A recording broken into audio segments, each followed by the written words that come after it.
Hola a todos, ¿cómo están? Qué gusto verlos de nuevo. Feliz año para todos. Este es el primer en vivo que tenemos con Kumu desde diciembre, desde el año pasado. Y tenemos a un invitado que ya todos conocen, Daniel Graf, mi buen amigo, Hola. el biólogo. Y venimos a platicar de un tema bastante emocionante que por primera vez los dejamos escoger a ustedes. Y escogieron el tema más amplio, ¿verdad? Graf. Venimos a hablar durante 25 minutos, escogieron el tema más amplio, pero pues va a estar bastante entretenido. Vamos a hablar sobre ecología y cómo ayudar al medio ambiente en este 2021. Y pues vámonos, porque ahora no tenemos demasiadísimo tiempo. No.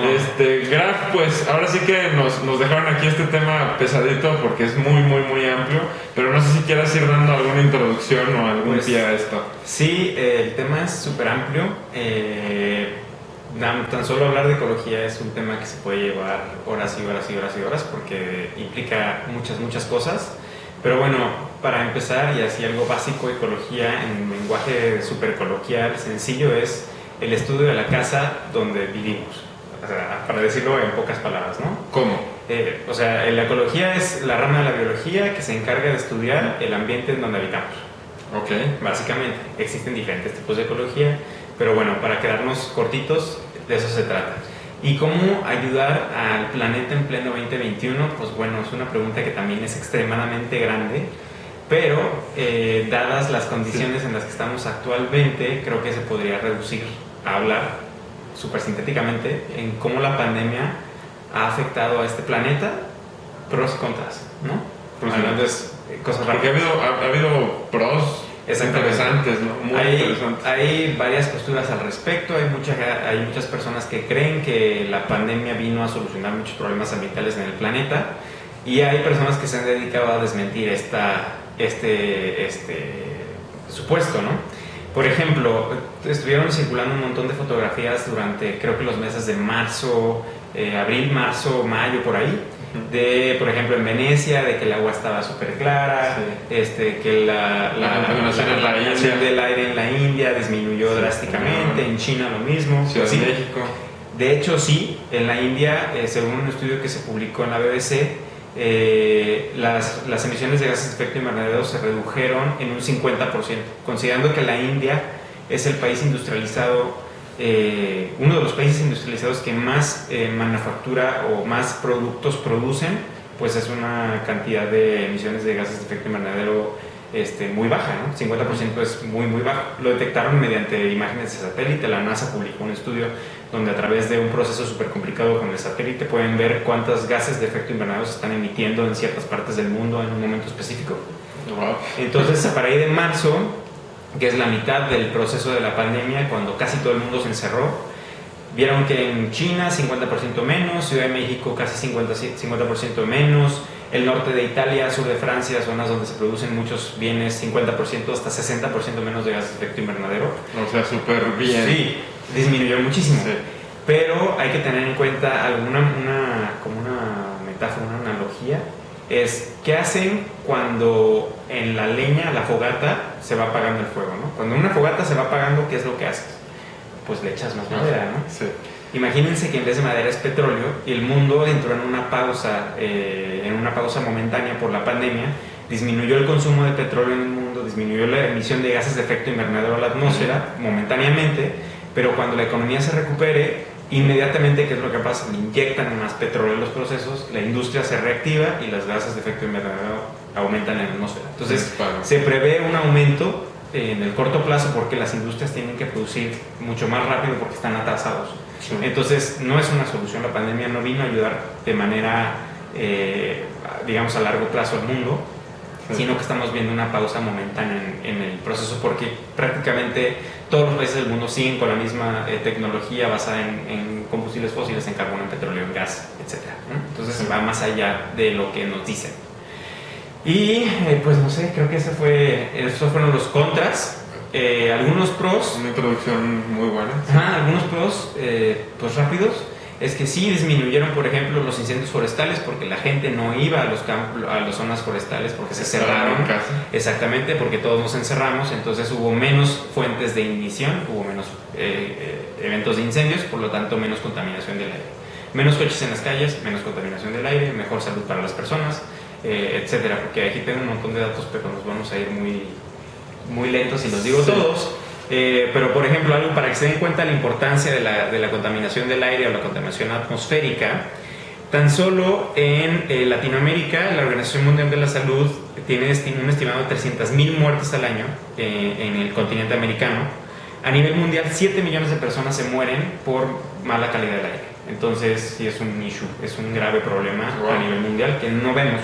Entonces, pues hay que hacer caso a los anuncios de contingencia, precontingencia y demás. Sí, el COVID-19 no es lo único que mata, ¿no? O sea, vienen problemas más de fondo.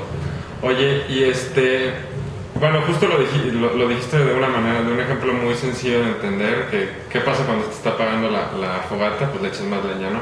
Y eso es algo que sucedió más o menos ahorita en este invierno, ¿no? Sí. Porque todo estuvo muy apagado y entró diciembre y parecía que no existía ninguna pandemia ni nada, todo se reactivó de una manera muy agresiva. Exacto. Y pues al menos la gente que vive aquí en Guadalajara, no sé si en otras ciudades, pues se notó una como precontingencia o contingencia ambiental, ¿no? O sea, un aire muy pesado, difícil de respirar, o sea, una contaminación muy visible. Sí, de hecho eso se ve a simple vista, ¿no? Si se suben a una parte alta o incluso por la mañana circulando en la calle, se puede ver a lo lejos en el horizonte una capa oscura como color café. Se ve desagradable, como si fuera una melcocha así horrible en el horizonte. Pues todo eso es smog, son contaminantes compuestos principalmente por dióxido de nitrógeno, dióxido de azufre, partículas superiores a 10 micras, a menores a 10 micras, etcétera, que son los contaminantes clave, los contaminantes, se me olvida la palabra, que se miden en el aire en toda la zona metropolitana.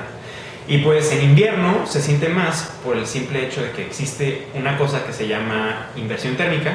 Lo único que pasa, y es muy simple, es que durante la noche, durante el invierno, que es más frío el día, y durante la noche, el suelo frío enfría la capa de aire superior, es decir, el aire que toca el suelo se enfría más rápido que durante el verano, y por diferencia de densidades, el aire caliente es menos denso que el aire frío. Entonces el aire frío se queda abajo porque la parte superior es más cálida.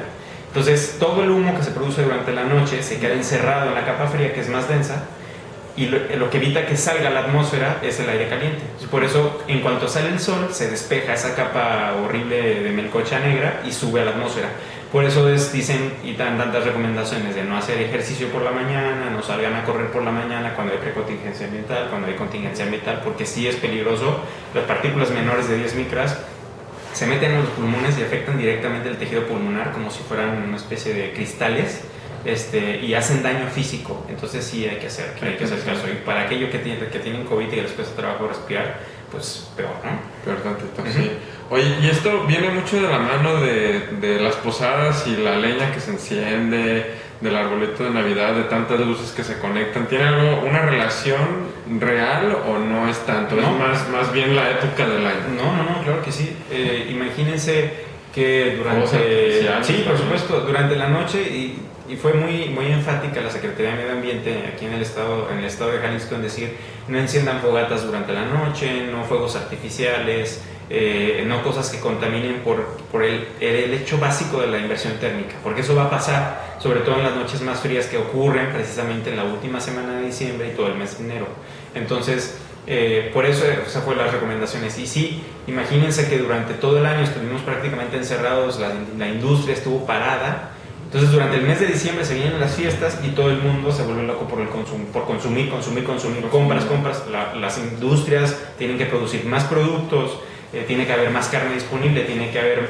O sea, es una cadena de eventos que para que durante el mes fuerte de diciembre, donde la mayoría de las personas espera, los que venden cosas espera recuperarse económicamente, pues deben tener un stock disponible para aquellos que quieran comprar, ¿no? Entonces, todo es una cadenita de eventos que sí, obviamente afecta a la contaminación.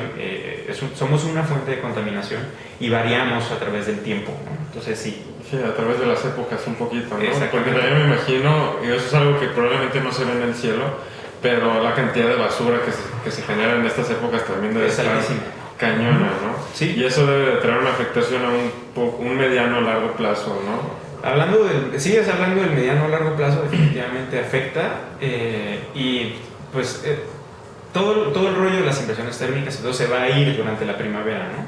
Pero inmediatamente después del invierno viene la primavera, y en ese inter de invierno-primavera es cuando ocurren los incendios forestales. Entonces nos salimos de una cuando ya entramos a la otra, y así nos vamos, ¿no? Entonces, pues sí, todo es nuestra culpa, realmente. El 90 y tantos por ciento de la contaminación atmosférica la producimos nosotros. Eso lamentablemente creo que cada persona lo sabe. Y una de las cuestiones muy importantes de este en vivo, y a lo que me gustaría que nos moviéramos un poquito, ya dejar de hablar de cosas tan feas, y empezar a platicar entre nosotros y entre las personas que están, para los que quieran hacer alguna pregunta, cómo podemos empezar a hacer cambios. Digo, la vez pasada que viniste hablamos un poquito de ciertos cambios que se pueden hacer, pero de la mano de lo que se está haciendo, del home office, de todo esto que todavía, si bien ya hay una vacuna, pero todavía se ve que le falta un rato a esto, ¿cómo podemos ayudar al planeta en este 2021? Bueno, pues ¿cómo podemos ayudar al planeta en 2021? Vamos empezando por lo que ocurrió a principios de 2021 o justo antes de 2021, los arbolitos de Navidad. La mayoría de las personas pues, ponen un arbolito de Navidad en su casa, ¿no? Esperando que la mayoría de las personas quiera tener un arbolito natural de Navidad en su casa. Pues bueno, hay una altísima demanda de árboles de Navidad. Según un estudio que se publicó hace poco, creo que en 2018, se necesitaban en México aproximadamente 2 millones de arbolitos de Navidad, de los que el 60% viene de Estados Unidos y Canadá. Lo que no sabemos es que los arbolitos de Navidad de plástico son una enorme fuente de contaminación atmosférica. No solo contaminación del aire. Oído parado aquí porque es importante. Sino también de producción de plásticos, basura, consumo de petróleo, etcétera, etcétera, etcétera, ¿no? Y muchos creen que los arbolitos de Navidad naturales es un crimen contra la naturaleza. ¿Por qué? Porque se tardaron en crecer, bla, bla, bla. Cortaste un árbol. Exactamente. Sí. Pues más o menos tienen que saber, un arbolito de Navidad en México tarda en crecer entre 5 y 7 años para que llegue a la etapa comercial donde tú puedas ir, lo puedas cortar y lo puedas comprar, o lo puedas comprar en el Walmart. Yo no veo que la gente se queje por tomarse un tequila cuando el agave tardó 7 años en crecer. Yo creo que es lo mismo y no te hace daño.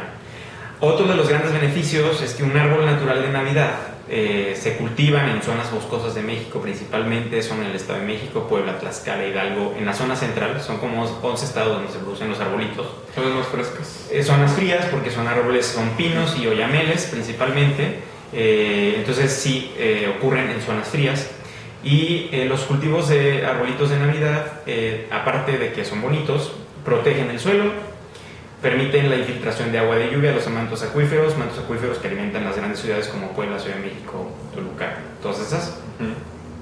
Además, capturan carbono que emitimos con los automóviles. Emitimos una enorme cantidad de toneladas de gases de efecto invernadero. Más o menos un coche por kilómetro, un coche normal, bien afinado, modelo reciente 2015 superior, en 1 kilómetro puede emitir hasta 2 o 3 kilogramos de gases de efecto invernadero a la atmósfera.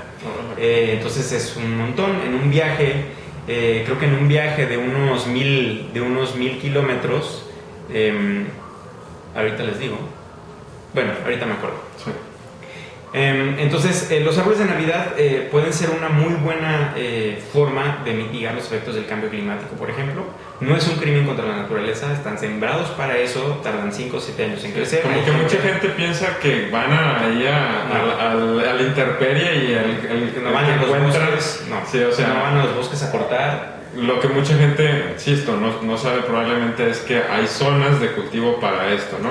Como hay campos de agave, como hay campos de aceite de palma, ¿no? También. ¿Sí? O sea, hay campos para los árboles de Navidad, y inclusive esto no genera tanta contaminación. No, al contrario, absorbe la contaminación que nosotros emitimos. Los bosques absorben carbono, le encierran en la madera, todo lo vivo está hecho de carbono y ahí se queda. Entonces, por muy extraño que suene, pues ayudas más al planeta comprando un arbolito natural que comprando uno sintético, aunque lo reutilices, ¿no? Y lo mejor es que compren árboles de origen nacional, porque se benefician a los agricultores nacionales de estados que sin duda son marginados, muy probablemente sea gente pobre. Entonces sin duda es una buena ayuda para el campo mexicano y para nosotros mismos. Al final, los arbolitos se reciclan, hay campañas de reciclaje, los árboles los trituran, los vuelven a aserrín, o los venden para hacer pulpa de papel, o los venden para hacer aglomerados, o para, etcétera, ¿no? Para ponerle aserrín a las pistas para correr, donde van a correr en las mañanas,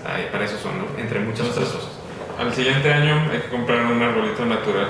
Oye, Graf, pues digo, yéndonos y encaminándonos por este lado de cómo ayudar al 2020, ya nos llegaron algunas preguntas y creo que esta pregunta de Alan Ramírez nos va a ayudar un poquito para esto.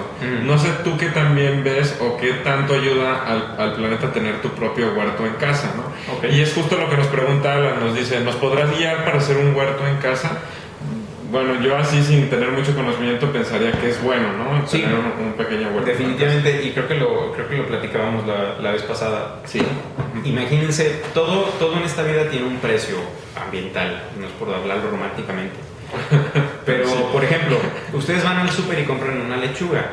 Muy probablemente, si es un súper más o menos de productos de calidad premium o buenos, normalmente las lechugas vienen o de Estados Unidos o del norte de México, probablemente de Estados Unidos, de California. Entonces imagínense el viaje que tiene que hacer la lechuga del punto A al punto B para que ustedes puedan ir a comprarla. En el trayecto hay una enorme cantidad de emisiones de gases de efecto invernadero porque la lechuga tiene que venir desde California hasta Guadalajara, al súper donde ustedes la van a comprar. Viene empacada. El plástico produce emisiones. Las personas que se encargaron de plastificarlo pues producen emisiones. En fin, es una cadenita de sucesos que hacen que la lechuga que estás comiendo, sí, es calidad premium, pero ambientalmente es muy costosa.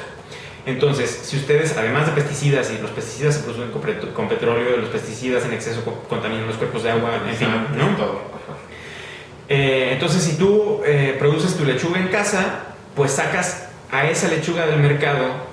Entonces ya no vas por ella al mercado, sino que la produces en casa. Eliminas toda esa cadena de emisiones produciéndola en tu casa, garantizando que sea un producto libre de pesticidas, libre de fertilizantes, que sea un producto que tú sabes que fue regada con agua limpia. En fin, que no hubo abusos de jornaleros, que no hubo esclavitud, que no hubo trabajo infantil, que no hubo deforestación para plantar la lechuga.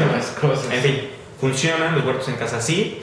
No es la solución para acabar con el cambio climático, no, pero sí es una buena medida. Súper. ¿Y qué recomendaciones tendrías para alguien que quiera hacer un huerto en casa? Me imagino tener un espacio donde de la luz, que hay que buscar macetas o sí, hay un montón de metodologías para poder producir alimentos en casa. Pueden ser cultivos hidropónicos que van directamente conectados a una fuente de agua y se ponen en la pared como cultivos verticales. Pero eso suena un poquito complicado. Pues lo parece, pero no. Y al final puede ser una azotea como la que tú tienes, una terraza donde le da la luz, unos macetones que puedes armar con madera de segunda o madera de tercera, ponerle buen suelo, plantar tus semillitas, regarlo, ponerle una sombra, una malla sombra que te cuesta no sé cuántos pesos el metro, 70 pesos el metro, no sé qué. Te sale súper barato y al final hasta adornas tu azotea y es una actividad terapéutica. Entonces hay muchas metodologías, hay mucha gente en Instagram. Oye, para los que ya tienen y se les mueren un poquito las plantitas, tú una vez, yo tengo ahí mis plantillas y mis arbolitos, y Graf me dijo, pues ponle hojitas encima para que guarde la humedad. Ese tipo de consejos que podrías dar para la gente que tiene ya sus plantitas y se le está muriendo, o que tiene sus frutitas y están muy pequeñas, no sé. Pues es que son un montón de factores, pueden ser enfermedades, pueden ser plagas, puede ser el lugar donde está la planta, puede ser que la estés regando mal, puede ser que la estés regando de más, puede ser que esté haciendo mucho frío y la planta no aguanta el frío, así básicamente, o le da mucho el sol. En fin, son un montón de factores, pero lo básico es saber, tratar de pensar qué está sucediendo, observa la planta, ve qué está pasando, si hay mucha luz, si la planta se ve que se está secando es porque le está dando mucho el sol o no la estás regando bien, en fin. Es un ser vivo que hay que estar monitoreando, o sea, no funcionan las cosas por arte de magia, por plantar una lechuga, no vas a tener chingos de lechuga, o sea, hay que ser conscientes, ¿no? Hay manuales en internet, hay gente que se dedica a montar huertos urbanos, no sé, hay mucha gente que puede darles indicaciones. Yo podría intentarlo también, si se ponen en contacto conmigo, puedo intentarlo. De hecho, hay que decir, Graf tiene un programa que se llama, una página en Instagram. Una página en Instagram se llama Biología para Dummies, así tal cual, escrito en inglés. Lo vamos a poner como primer comentario en este video, cuando esté guardado en nuestra página de Kumu, para que lo chequen. Biología para Dummies. Ajá. Y ahí podemos subir cosas para solucionar ese problema, o se pueden poner en contacto. ¿Qué se ve en esa página?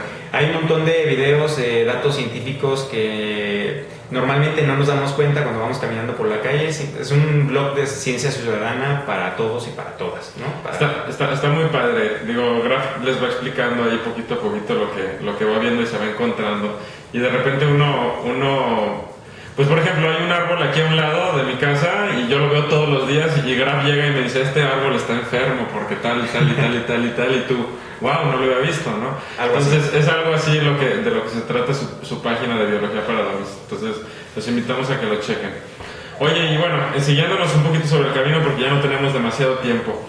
Más recomendaciones para ayudar a este planeta, para ayudar pues sí, a este planeta en este año 2021, ¿no? Y ayudarnos a nosotros. Porque vamos a seguir encerrados en casa un ratito, porque hay que seguir cuidándose, porque, fíjate, y esto es un dato interesante, tuve la fortuna de ir a la playa ahora en diciembre, y pues en la playa sí me encontré 3-4 cubrebocas tirados en la arena.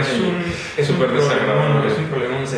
Se estima que la producción de plásticos quirúrgicos y la tiradera de plásticos se multiplicó de una manera exponencial que ni siquiera nietos, bisnietos o tataranietos van a ver los resultados. O sea, esto va a quedar para la historia del planeta de aquí a miles de años. Va a haber una capa de plásticos quirúrgicos que se van a encontrar así como si fueran fósiles, van a ver. Eso es un problema. Entonces, ¿cuáles son las recomendaciones? Todos vamos a ir en casa, la mayoría de las personas, o muchas personas están comiendo comida para llevar, también dado el botón de emergencia donde no puedes ir al restaurante porque es un foco de contagio, entonces pides y te traen tu platote de unicel, ¿no? Es posible hablar al restaurante y pedirles por favor que no lo pongan en unicel. Es posible ir al restaurante y no exponerte al coronavirus, sino pedir la orden para llevar, esperar en tu auto y llevar tus moldes. No hay que ser tan huevón, entonces hay que moverse, hay que ir, hay que tratar de evitar la contaminación de cosas que son súper evitables, ¿no? Llevar tu molde es una buena medida. Otra cosa, ahora que estamos encerrados, traten de apagar las luces. El sector de la producción de energía se lleva el 60% de las emisiones de gases de efecto invernadero en México. Es un montón. Tan solo mantener la luz encendida es un crimen, lo que cuesta, ¿no? Ambientalmente hablando. Entonces, y además pagas. Exacto, además cuesta, ¿no? Entonces hay que tratar de mantener unos pesos, exacto, ayuda al planeta y apaga la luz cuando lo estés utilizando. Traten de reciclar lo que puedan reciclar. Los huertos urbanos es una buena medida, hacer lombricomposta en casa. Eso estaría bien interesante, ¿eh? De hecho es algo que te quería preguntar, ¿cómo se hace una lombricomposta? No es difícil. Probablemente subirlo aquí en Kumu estaría difícil, pero de nuevo vamos a poner el link de Biología para Dummies aquí. Y valdría la pena que sacaras algún post de ese estilo. No es tan difícil. Sería algo bastante interesante. Es algo súper entretenido y es bastante fácil. Se puede hacer. Para las personas que tenemos conectadas, no sé si alguien tenga alguna pregunta. Es tiempo de que las vayan dejando. Tenemos por aquí una. Vamos a ver. Dice... Ay Dios. Bueno, esa pregunta es un poquito rara, pero te la hago. Dice... ¿Qué es mejor, dejar de comer carne de res o tener tu propio gallinero para el consumo de proteína? Digo, bueno, vamos despejando la duda. Ahí está un poquito extraña. Pero... La producción de carne, no recuerdo exactamente el porcentaje, pero estaba creo que por encima del 30% de la producción de gases de efecto invernadero a la atmósfera. Producir carne ambientalmente es muy costoso. Por un litro de carne, por un kilo de carne producida se consumen, creo, más o menos cerca de 3.000 litros de agua o 1.000 litros de agua. Muchísimo. No recuerdo el dato exacto, pero no baja de los miles, ¿no? ¿Esto aplica nada más en carnes rojas? ¿O también estás hablando de pescados, pollo? No, es diferente. Esto aplica para carne de res. Las vacas consumen muchísima agua, producen muchos gases de efecto invernadero, se echan muchos pedos, no es broma. Los gases producidos de la digestión de las vacas son bastante costosos ambientalmente. Entonces, sí, debemos de disminuir nuestro consumo de carne. No quiere decir que nos hagamos vegetarianos. Disminuyan el consumo. En vez de consumir los 6 días a la semana, pues consúmanlo 2. pueden consumir otras cosas, hay pescado, hay pollos. Tener un gallinero en casa es posible siempre y cuando tengas el espacio y la disposición de atender a tus pollos. Que desafortunadamente no todos podemos hacerlo, a mí me encantaría, pero pues no puedo, no tengo el espacio. Y también que no vayas a molestar a unos vecinos, ¿no? Exactamente. Pero si tienes el espacio, tienes una granjita, adelante, deja de consumir carne roja, produce tus propios alimentos y deja de contaminar tanto. Ahí está, perfecto. Pregunta de Priscila Reyes, ¿conoces páginas de huertos en casa? Sí, en Instagram hay varias personas que se dedican a esto. Exactamente el nombre no me acuerdo, pero también lo ponemos pero se puede poner. Hay mucha gente que se dedica a hacer huertos en casa. Es una buena medida, aparte es terapéutico, la verdad, funciona. Nosotros podemos hacerlo, pero toma algo de tiempo. No, además hasta te sabe diferente la comida cuando cocinas algo hecho por ti. Sí, ¿no? Y se siente la diferencia en los productos. El simple hecho de que no esté lleno de pesticidas y fertilizantes es un plus. Oye, yo tengo una última pregunta porque ya no hay aquí, que se me acaba de ocurrir ahorita. ¿Qué tanta diferencia hay entre comprar carne de las que les dicen carne, ¿cómo le dicen? Carne ecológica o carne libre de pastoreo? De libre pastoreo. De libre pastoreo y carne regular. ¿Qué tantas diferencias hay? Bueno, ¿realmente se ayudas mucho? Sí. Hay diferentes tipos de hacer ganadería. Está la ganadería estabulada o de corral, donde el ganado está encerrado en un corral y hay generalmente sobrepoblación de ganado en un espacio definido pequeño. Esa es la carne tradicional. Es muy común que en esos establos, en ese sistema productivo, existan enfermedades, por lo tanto las vacas tienen que ser inyectadas con medicamentos, la alimentación debe ser distinta, tienen problemas de salud, hay menos movilidad, puede haber crueldad animal, etcétera, etcétera, etcétera, etcétera. Sí. La diferencia de eso a la carne de libre pastoreo quiere decir que las vacas están en un espacio mucho más grande, pastorean libremente en el paisaje, en un espacio definido, pero en muchos casos puede ayudar a evitar la erosión del suelo, puede ayudar a la conservación de los pastizales, tiene muchos factores. La carne puede ser diferente, la cantidad de proteína, la cantidad de grasa, pueden estar más libres, pueden tener menor cantidad de medicamentos o trazas de medicamentos en la sangre, etcétera. Puede ser carne de mejor calidad y al mismo tiempo puede ayudar a la conservación de la naturaleza. Perfecto, entonces sí la recomendaría. La recomendaría, sí, es un gasto un poco lamentablemente es más cara. Pero hay que tener en cuenta que tener a las vacas en un espacio más amplio es más costoso para el productor porque necesitan tener más terreno y pueden producir menos animales por hectárea que en un lugar pequeño o estabulado. Entonces la productividad es menor, la calidad es mayor, por lo tanto el precio sube. Bueno, pero ya estás ayudando de otra manera. Pues bueno, Graf, muchísimas gracias. Son 25 minutos que se van volando. Te agradecemos mucho. No hay más preguntas. Tenemos varias gente conectada. No sé si alguien tenga una pregunta final. De ahorita de entrada nos vamos a empezar a despedir. Graf va a dejar su Instagram de Biología para Dummies en el primer comentario de este video para que lo sigan. Y tengan confianza de seguir preguntando en este post o directamente en su página para cualquier duda que tengan. Creo que son temas exageradamente importantes. Se vienen cosas, todo lo que habla de ecología y todo lo que hablamos de biología y todos, vienen cosas muy fuertes en las próximas décadas, años, entonces creo que es el momento adecuado de empezar a aportar lo que ya nos tardamos, entonces hay que poner atención. Exacto. Pues bueno, Graf, muchísimas gracias. Sale. Saludcita. Salud. Y pues nos vemos el próximo jueves con otro live. Dice, ¿vas a dar curso de lombricomposta? Sí, vamos a dar bien, curso de lombricomposta. Vamos a abrir un cursito de lombricomposta aquí en Como Cursos. Sí, va. Estaría muy, muy, muy interesante. Listo, que estén muy bien. Hasta luego.